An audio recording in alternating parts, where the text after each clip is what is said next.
हर हर महादेव। जय मां पीताम्बरा। आप देख रहे हैं इस वक्त देवभूमि हिमाचल, पीछे मां भगवती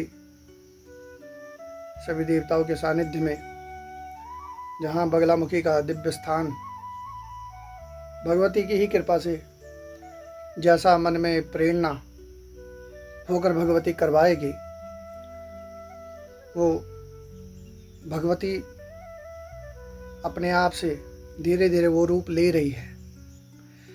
आप लोगों के समक्ष एक बात कहना चाहता हूँ कि इस वक्त गुप्त नवरात्रि है और गुप्त नवरात्रि में ज़्यादातर लोगों को पता ही नहीं है। अभी जैसे मुझे फ़ोन आया, ब्राह्मणी है और कहा कि आजकल कुछ विशेष। मैंने कहा विशेष क्या होगा? नवरात्रि का हवन। वो कब है? मैंने कहा तुम्हें नहीं पता क्या गुप्त नवरात्रि है अभी चल रही? अरे वो किड़े होंगे, मतलब पंजाबी में। मैंने कहा 4 नवरात्रि होते हैं। कह रहा 4 होते गुप्त? मैंने कहा धन्य हो।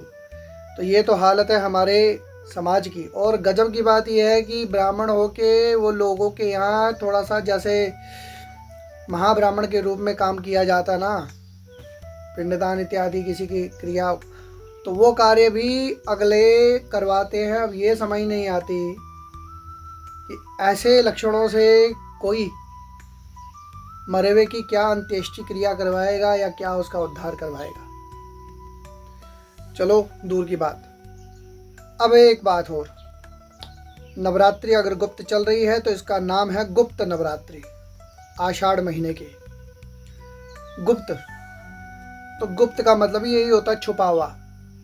और छुपा हुआ क्या होता है? वो होता है रहस्य, शक्तियाँ। इस समय अपनी सोई हुई शक्तियों को जगाने का विशेष समय है और अपने लिए जितना हो सके तो जप तप पाठ पूजन मंत्र जप ये जितना हो सके करें। लोग बोलते हैं टोटका इत्यादि, ये सब कुछ ठीक है अपनी अपनी जगह पे।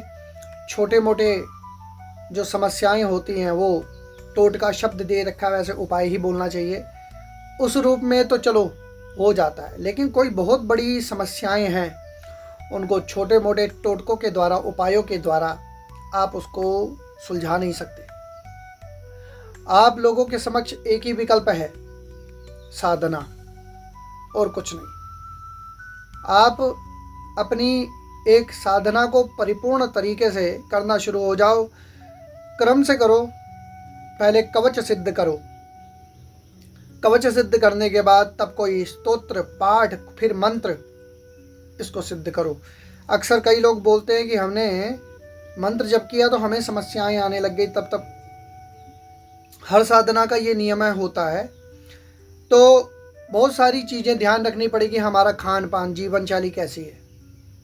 लहसुन प्याज को इसलिए त्यागा जाता है कि ताकि हमारे मन में होने वाली जो तामसिकता है, यही काम क्रोध लोभ, ये इस रूप में खान पान का जो असर होता है शरीर में, उनको और बढ़ा देता है। कोई चीज़ ख़त्म नहीं होती, बस उसको बैलेंस किया जाता है। और बैलेंस करने के लिए ही अपने खान पान जीवन शैली को बिल्कुल सही तरीके से, जिस प्रकार से नियमावली बताई जाती है, वैसे ही करना पड़ता है।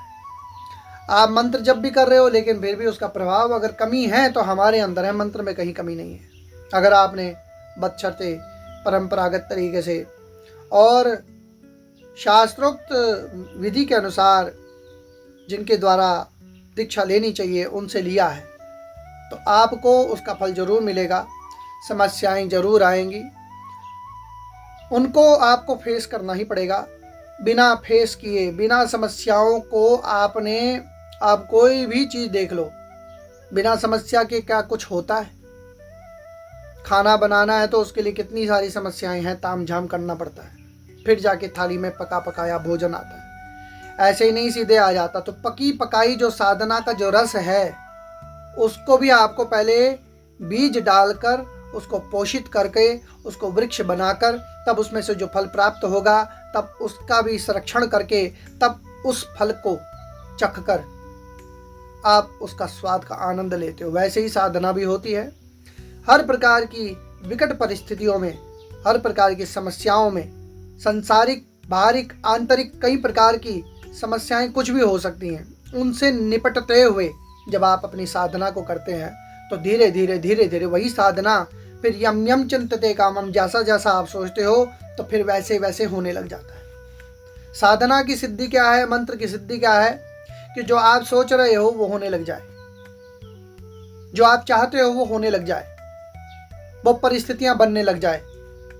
यही साधना का है। अब बात वही है ना कि हम कर क्या रहे हैं, करना क्या चाहते हैं।